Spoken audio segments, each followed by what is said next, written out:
ओम शांति। आज 16 अगस्त 2022 के बाबा के अनमोल मधुर महावाक्य सुनेंगे। आज की मुरली में बाबा ने भक्ति की बातें और ज्ञान की बातों का कॉन्ट्रास्ट बताया है। बाबा कहे भक्ति में सत्संग करने जाते हैं। वास्तव में ज्ञान मार्ग में सत्संग एक बाबा का है जो हमें सत्य बातें सुना करके सचखंड का मालिक बनाते हैं। दूसरा भक्ति मार्ग में व्रत रखते हैं। तो बाबा कहे यहां तुम्हें कोई भूख हड़ताल नहीं करनी है, भोजन का व्रत नहीं रखना है, लेकिन ज्ञान मार्ग में व्रत रखना है पवित्रता का। बाबा कहे जब तुम पवित्रता का व्रत रखते हो, पावन बनते हो, तो उस पावन दुनिया के मालिक बनेंगे। इसीलिए तुम बच्चों को अभी कोई भी प्रकार की बाह्य बातों को फॉलो करने की आवश्यकता नहीं है। बाबा ने जो श्रीमत दी है उस श्रीमत पर आज्ञाकारी बनकर के चले और अपने जीवन को श्रेष्ठ पावन देवता तुल्य बनाए। सुनते हैं बाबा के मधुर महावाक्य। ओम शांति।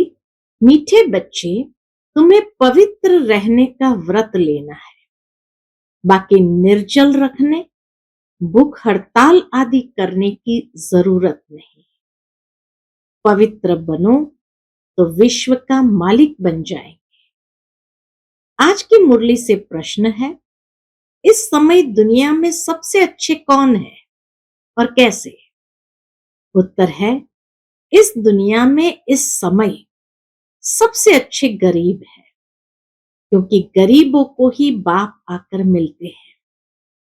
शाहूकार तो इस ज्ञान को सुनेंगे ही नहीं। बाप है ही गरीब निवास, गरीबों को ही शाहूकार बनाते हैं। आज की मुरली से पहले गीत है, आज के इस इंसान को क्या हो गया है। ओम शांति। बच्चों ने गीत सुना, वह दैवी प्यार जिसको ईश्वरीय प्यार कहे, अब ईश्वर प्यार सिखलाते हैं। बाबा कहे अब ईश्वर आकर प्यार सिखलाते हैं कि कैसे एक दो को प्यार करना चाहिए। भारत में कितना सच्चा प्यार था जब सचखंड था। सचखंड किसने बनाया था? सतगुरु, सत बाबा, सत टीचर ने। अभी तुम किसके आगे बैठे हो? सच बाबा, अर्थात जो सच्चा सुख देने वाला है। सच बाबा जो सच्चा सुख देने वाला है, सच्चा प्यार सिखलाने वाला है, सच्चा ज्ञान देते हैं, उनके सन्मुख बैठे हैं। सच बाबा माना सच्चा सुख देने वाला, सच्चा प्यार सिखाने वाला, सच्चा ज्ञान देते हैं, उनके सन्मुख बैठे हैं। झूठ खंड में तो सब झूठ है। गाया भी जाता है कि सत का संग करो। सत तो एक ही है, असत्य अनेक है। जो बाप भारत को स्वर्ग बनाते हैं, बेहद का वर्षा देते हैं, तुम उस बेहद बाप के सन्मुख बैठे हो।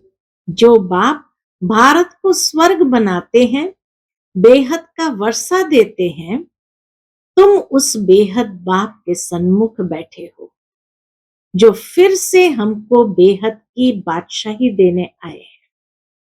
सत बाबा एक ही है, जिसके संग से तुम विश्व के मालिक बनते हो। भक्ति में पहले पहले एक ही शिव बाबा की सच्ची सच्ची भक्ति होती है। उसको ही सच्ची अव्यभिचारी भक्ति कहा जाता है। बाबा कहे द्वापर में शुरू में तो एक शिव बाबा की ही सच्ची सच्ची भक्ति होती है, फिर धीरे धीरे भक्ति भी क्या हो जाती है? व्यभिचारी हो जाती है। बाबा बैठ तुम बच्चों को सारे चक्र का ज्ञान सुनाते हैं। पहले पहले एक शिव बाबा की भक्ति थी, जिसको अव्यभिचारी भक्ति कहते थे। फिर अभी ज्ञान भी तुमको सच्चा सुनाते हैं, झूठी भक्ति से छुड़ाते हैं। सच्चे बाबा द्वारा तुम ज्ञान सुन रहे हो। तुम जानते हो यह सत्य का संग हमको स्वर्ग में ले जाएगा। सच्चे ज्ञान से ही बेड़ा पार होता है, और जो झूठा ज्ञान सुनाते हैं उससे बेड़ा गर्क होता है। सच्चे ज्ञान से बेड़ा पार होता है, झूठे ज्ञान से बेड़ा गर्क होता है। उसको अज्ञान कहा जाता है। सच्चा ज्ञान सिर्फ बाप ही सुनाते हैं। तुम बच्चे सारे चक्र की हिस्ट्री ज्योग्राफी को समझ गए हो। तो यह सच्चा सच्चा बाबा, सच्चा सच्चा टीचर है। सतयुग में भी सच्चा बाप कहेंगे, क्योंकि वहां झूठ होता ही नहीं। ईश्वर को सर्वव्यापी नहीं कहते।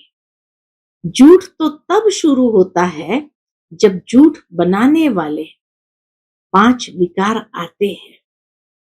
अभी तुम बच्चों की बुद्धि में है कि हम बेहद के निराकार बाप के सन्मुख बैठे हैं। कहाँ बैठे हैं? हाँ, सच्चा ज्ञान देने वाला, सच्चा सुख देने वाला, सच्चा प्यार सिखलाने वाले निराकार बेहद के बाप के सन्मुख बैठे हैं। यह बाबा भी कहते हैं, ब्रह्मा बाबा भी कहते हैं कि हम उस बाबा के सन्मुख बैठे हैं। उनको याद करता हूं। ब्रह्मा बाबा अपना अनुभव सुनाते, उनको याद करता हूं, घड़ी घड़ी याद करता हूं। बाबा का बच्चा हूं ना, तुमको तो इस साकार को छोड़ उनको याद करना है। साकार को याद नहीं करना है, लेकिन निराकार को याद करना है। तो बाबा कहते हैं तुमको तो इस साकार को छोड़ उनको याद करना है। हमारे लिए तो एक ही बाबा है। ब्रह्मा बाबा कहते हैं हमारे लिए तो एक ही बाबा है, तुम्हारे लिए थोड़ी अटक पड़ती है। ब्रह्मा बाबा कहते हैं तुम बच्चों के लिए थोड़ी अटक पड़ती है। कौन सी अटक? तो कई बच्चे कहते हैं मुझे क्यों अटक पड़ेगी? तुम्हारी नजर इस पर जाती है, ब्रह्मा बाबा पर जाती है, इसीलिए अटक पड़ती है। तो तुम्हारी नजर इस पर जाती है, मेरी नजर किस पर जाएगी? ब्रह्मा बाबा कहे मेरे लिए तो और कोई है नहीं, कोई शरीर है नहीं, तो मेरी नजर किस पर जाएगी? मेरा तो डायरेक्ट शिव बाबा से कनेक्शन हो गया। तुमको शिव बाबा को याद करना पड़ता है, इस साकार को क्रॉस करना पड़ता है। ये अटक है कि यह याद न पड़े, यह ब्रह्मा बाबा की देह याद न पड़े। मेरे लिए तो एक शिव बाबा ही है। तुम्हारे सामने 2 बैठे हैं, हमारे सामने तो सिर्फ एक ही है। मैं उनका बच्चा हूं, फिर भी निरंतर याद नहीं कर सकता। तो ब्रह्मा बाबा अपना अनुभव सुनाते हैं कि फिर भी निरंतर याद नहीं कर सकता, क्योंकि बाबा कहते हैं तुम कर्म योगी हो। तुम्हारी बुद्धि में सारा चक्र फिरता रहता है। सतयुग त्रेता में इतने जन्म पास किए, फिर इतने जन्म लेते लेते 84 जन्म का चक्र पूरा किया। हिसाब है ना। अब कलयुग का अंत आ गया, फिर आगे नया चक्र फिरेगा। हिस्ट्री ज्योग्राफी फिर से रिपीट होती है। सतयुग में कौन थे, कहां पर राज्य करते थे, यह भी तुम जानते हो कि सारे विश्व पर देवताएं ही राज्य करते थे। अभी तो कहेंगे तुम हमारी हद में नहीं आओ, हमारा पानी न लो। बाबा तो बेहद का मालिक बनाते हैं। बाबा कहते हैं मुझे याद करो, यह बाबा नहीं कहते, ब्रह्मा बाबा नहीं कहते कि मुझे याद करो। इन द्वारा निराकार बाबा तुम आत्माओं को कहते हैं मुझे याद करो, तो तुम कभी रोगी व बीमार नहीं होंगे। इतनी गारंटी बाबा देते हैं। यहाँ तो बाप बच्चों को पैदा कर बड़ा करते हैं, फिर अचानक अगर वह मर जाते हैं, यानी शरीर छोड़ देते हैं, तो सब कितने दुखी हो पड़ते हैं। फिर तो शरीर निर्वाह अर्थ खुद ही सर्विस करनी पड़े, यह तो है ही दुख धाम। बाप तो तुम्हें कोई तकलीफ नहीं देते हैं, सिर्फ कहते हैं मुझे याद करो तो विकर्म विनाश हो जाएंगे। बाप और वर्षे को याद करो। बच्चा जानता है कि बाप से हमको वर्षा मिलना है, तो भी अपना धंधा धूरी जरूर सीखते हैं। वर्षे के लिए बैठ तो नहीं जाएंगे। बाकी सिर्फ जो राजाई में जन्म लेते हैं वो वर्षे के लिए बैठते हैं। बहुत दान पुण्य करने से राजाई घर में जन्म मिलता है।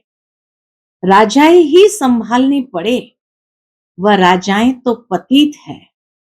अब तुम्हें पावन राजाओं के पास जन्म लेना है। लक्ष्मी नारायण के घर में व सूर्यवंशी की राजाई में जन्म लेना है। वहां कोई प्रकार का दुख होता नहीं, सभी दुखों से छूट जाते हो।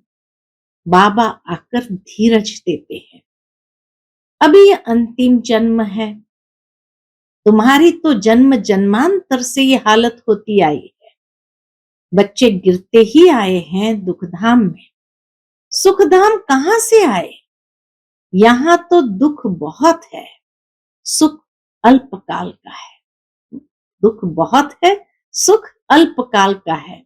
बल बड़े बड़े आदमी हैं, उन्हों को भी दुख ही दुख है। इस समय जो गरीब है वह सबसे अच्छे हैं। बाबा आए ही है गरीबों को शाहूकार बनाने। दान भी गरीबों को करना होता है। सब साधारण है ना। बाकी जो लखपति है, जिनके पास करोड़ों रुपया है, कितना भी उन्हें समझाओ फिर भी अपने धन की कितनी मगरूरी रहती है। बाबा कहते हैं ऐसे को क्या धन देना है, मैं तो हूं ही गरीब निवास। ऐसी कन्याएं माताएं ही ज्ञान लेती है। कन्या का कितना मान है, सब उसे पूजते हैं। फिर शादी करने से पुजारी बन जाती है। हम आधा कल्प पूज्य फिर आधा कल्प पुजारी बने हैं। कन्या तो इस जन्म में ही पुजारी बन जाती है। इतना पावन है, शादी करने से ही पुजारी पतित बन जाती है। पतित को परमेश्वर समझ माथा टेकती रहती है, उनके आगे दासी बनकर रहती है। तो बाबा आकर दासी पने से छुड़ाते हैं। बच्चे वृद्धि को पाते जाते हैं। तुम समझा सकते हो, हम प्रजापिता ब्रह्मा के बच्चे शिव बाबा के पोत्रे हैं। उनकी मिल्कियत पर हमारा हक लगता है। उनकी मिल्कियत है बेहद की, विश्व का मालिक बनाते हैं। उनका फरमान है बच्चे मां में कम याद करो। तो मैं सत्य कहता हूं। बाबा इतना गारंटी से अथॉरिटी से कहते हैं कि फरमान है बाबा का, बच्चे मां में कम याद करो। तो मैं सत्य कहता हूं, तुम नारी से लक्ष्मी बन जाएगी। इसमें कोई व्रत नेम करना, भूखा रहना नहीं है। आगे तुम बहुत व्रत नेम रखते थे, 7 रोज खाना नहीं खाते थे। समझते हैं व्रत नेम रखने से कृष्णपुरी में चले जाएंगे। वास्तव में सच्चा व्रत है कौन सा? पवित्र रहने का। वह तो हट से भूखे रहते हैं। तुम बच्चों को कुछ भी भूख हड़ताल आदि नहीं करना है। हाँ, तुमको पावन बनने की ही हड़ताल करनी है। हाँ, कोई भूख हड़ताल नहीं करनी है, लेकिन बाबा कहें हाँ तुमको पावन बनने की ही हड़ताल करनी है। हम सबको पावन बनाएंगे। तुम्हारा धंधा ही यह है। बाकी निर्जल रहना, खाना नहीं खाना, इससे कुछ होता नहीं है। तुम सिर्फ पवित्रता की प्रतिज्ञा करो। माताओं को पति के मरने से बहुत दुख होता है। उन्हों को जाकर समझाना चाहिए कि अब पतियों का पति आया हुआ है। वह कहते हैं सिर्फ मुझे याद करो तो स्वर्ग के मालिक बनेंगे। यह तो पतियों का पति, बापों का बाप है। पति मर जाए तो स्त्री को ज्ञान समझाए, शिव बाबा से सगाई करानी चाहिए। समझाना है कि तुम रोते क्यों हो। सतयुग में कोई रोते नहीं है, यहां देखो सब रोते रहते हैं। भारत में सच्चा सच्चा देवताओं का राज्य था, आज तो एक दो को मारते कूटते रहते हैं। आसुरी राज्य है ना। लक्ष्मी नारायण का चित्र बहुत अच्छा है, इसमें सारा सेट है। त्रिमूर्ति, लक्ष्मी नारायण, राधे कृष्ण भी है। ये चित्र भी अगर कोई रोज देखता रहे तो याद रहे कि शिव बाबा हमको ब्रह्मा द्वारा यह बना रहे हैं। घर में भी छोटे छोटे बोर्ड बनाकर लिख दो। पहले के समय में यज्ञ के अंदर छोटे छोटे लकड़े के बोर्ड होते थे, पान के आकार में, पत्ते के आकार में, जिस पर लिखा होता था शिव बाबा याद है, वर्षा याद है। तो बाबा कहे घर में भी छोटे छोटे बोर्ड बनाकर लिख दो। बेहद के बाप को जानने से तुम 21 जन्म के लिए स्वराज्य पद पा सकते हो। धीरे धीरे बहुत मनुष्य बोर्ड देखकर तुम्हारे पास आएंगे। तुम रूहानी अविनाशी सर्जन हो, रूहानी सर्जरी का कोर्स पास कर रहे हो। बोर्ड लगाना पड़ेगा। बोलो, इस बाप को याद करने से तुमको बेहद की बादशाही मिलेगी। बाबा ने प्रश्न बहुत अच्छे लिखे हैं। बाबा के कितने रूहानी बच्चे हैं? बाल बछड़े वाला है ना। बाबा कहे बाबा के कितने रूहानी बच्चे हैं? शिव बाबा बाल बछड़े वाला है ना, इसमें भाई बहन दोनों आ जाते हैं। बाबा के पास आते हैं तो समझाता हूं कितने भी के हैं, कितना बछड़े वाला हूं। बच्चे वृद्धि को पाते जाते हैं। तुम समझा सकते हो हम भाई बहन हैं, विकार की दृष्टि जा नहीं सकती है। बाप कहते हैं देह सहित देह का झूठा संबंध छोड़ मुझे याद करो तो तुम पावन बन जाएंगे। तुम अंजाम भी करते आए हो, मेरा तो एक शिव बाबा, दूसरा न कोई। बुढ़िया भी ये 2 अक्षर याद कर ले तो बहुत कल्याण हो सकता है। हमने 84 जन्म लिए हैं, अभी हम ब्राह्मण बने हैं, फिर देवता, क्षत्रिय, वैश्य, शूद्र बनेंगे। ब्राह्मण जरूर बनना है और बनेंगे भी जरूर। कल्प पहले मुआफिक ढेर के ढेर बनेंगे। अभी ब्राह्मण बच्चे जो विलायत आदि तरफ है वह भी निकल आएंगे। कितना सालों से बाबा विलायत के बच्चों को भी याद करते आए। याद तो करते रहते हैं। बाबा कहते हैं अपने कुटुंब परिवार में रहते अपने को आत्मा समझो, शिव बाबा का पोत्रा अपने को समझो।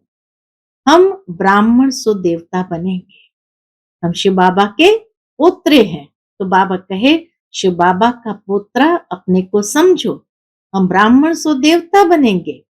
कलयुग में मनुष्य है, सतयुग में बनेंगे देवताएं। कलयुग में सब आसुरी मनुष्य है। अभी तुम दैवी संप्रदाय के बन रहे हो, ये बाप ही बतलाते हैं, दूसरा कोई बतला न सके। इन वर्णों को कोई जानते ही नहीं है। तुम ब्राह्मण ही नॉलेज समझा सकते हो। जब तक कोई तुम बीके द्वारा ज्ञान न लेवे तब तक समझ नहीं सकते। तुम ही दे सकते हो। इसमें बड़ी दिल साफ चाहिए। बाबा क्या कहे, इसमें दिल बड़ी साफ चाहिए। दिल साफ मुराद हासिल। कोई कोई की दिल साफ नहीं होती है। सच्ची दिल से सच्चे बाप की सेवा में लग जाना चाहिए। हॉबी होनी चाहिए। हमारा काम है समझाना। यह भी जानते हो 108 से माथा मारेंगे तो कहीं एक की बुद्धि में बैठेगा। 108 से माथा मारेंगे तो बाबा कहे कहीं एक की बुद्धि में बैठेगा। एक दो निकल आएंगे, जो कल्प पहले निकले होंगे, डीके बना होगा, वही आएगा, थकना नहीं है। कुछ भी हो जाए, बाबा कहे तुम्हें सेवा करते रहना है, थकना नहीं है।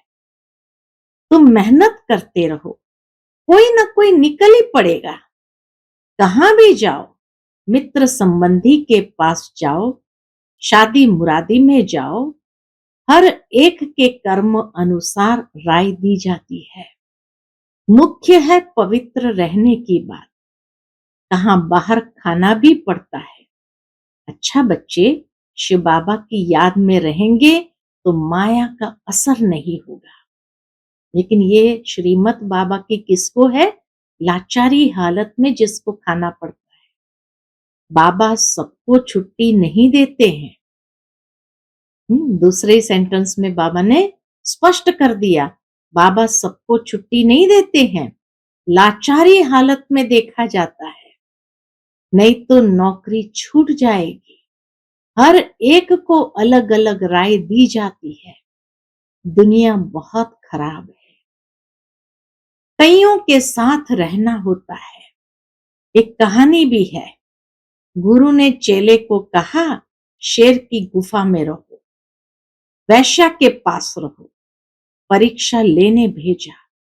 वास्तव में वह कोई परीक्षा नहीं, यह तुम बच्चों के लिए है। तुमको शेर के पास तो नहीं भेजेंगे। शिव बाबा कोई हम बच्चों को शेर के पास तो नहीं भेजेंगे। बाप तो समझाते हैं, कोई भी हो, उन्हों को बाप का परिचय दो। दिन प्रतिदिन बुद्धि का ताला खुलता जाएगा। झाड़ बढ़ता है तो है ना, झाड़ बढ़ता तो है ना, तब तो विनाश भी शुरू हो। इनसे पहले विनाश तो हो न सके। जब तक झाड़ पूरा वृद्धि को न पाए, तब तक विनाश तो हो न सके। यहाँ तो राजधानी स्थापन हो रही है। बाप तो कहते हैं सिर्फ मुझे याद करो। अच्छा, मीठे मीठे सिक्के लदे बच्चों प्रति माता पिता बाप दादा का याद प्यार और गुड मॉर्निंग। रूहानी बाप की रूहानी बच्चों को नमस्ते। हम सब रूहानी बच्चों की रूहानी माता पिता बाप दादा को याद प्यार, गुड मॉर्निंग और नमस्ते। नमस्ते। शुक्रिया बाबा, शुक्रिया। आज की मुरली से धारणा के लिए मुख्य सार है। पहली पॉइंट, नॉलेज को धारण करने के लिए दिल बड़ी साफ रखनी है। नॉलेज को धारण करने के लिए दिल बड़ी साफ रखनी है। सच्चे दिल से बाप की सेवा में लगना है। सेवा में कभी भी थकना नहीं है। दूसरी पॉइंट, वायदा करना है, मेरा तो एक शिव बाबा, दूसरा न कोई। देह सहित देह के सब झूठे संबंध छोड़ एक से सर्व संबंध जोड़ने हैं। गरीबों को ज्ञान धन का दान देना है। आज का बाप दादा का मधुर वरदान है, भाग्य और भाग्य विधाता की स्मृति से सदा खुश रहने और खुशियां बांटने वाले सहज योगी भव। भाग्य और भाग्य विधाता की स्मृति से सदा खुश रहने और खुशियां बांटने वाले सहज योगी भव। संगम युग खुशियों का युग, मौजों का युग है, तो सदा खुशी में रहो और खुशियां बांटते रहो। भाग्य और भाग्य विधाता सदा याद रहे। बाप मिला, सब कुछ मिला, यह स्मृति ही सहज योगी बना देंगी। दुनिया वाले कहते हैं कि कष्ट के बिना परमात्मा नहीं मिल सकता, और आप कहते घर बैठे बाप मिल गया। जो सोचा नहीं था वह मिल गया, खुशियों का सागर मिल गया। इसी खुशी में रहो, यह भी सहज योग है। आज का स्लोगन है, शुद्धि और विधि पूर्वक हर कार्य करने वाले ही सच्चे सच्चे ब्राह्मण हैं। शुद्धि और विधि पूर्वक हर कार्य करने वाले ही सच्चे सच्चे ब्राह्मण हैं। अच्छा, ओम शांति।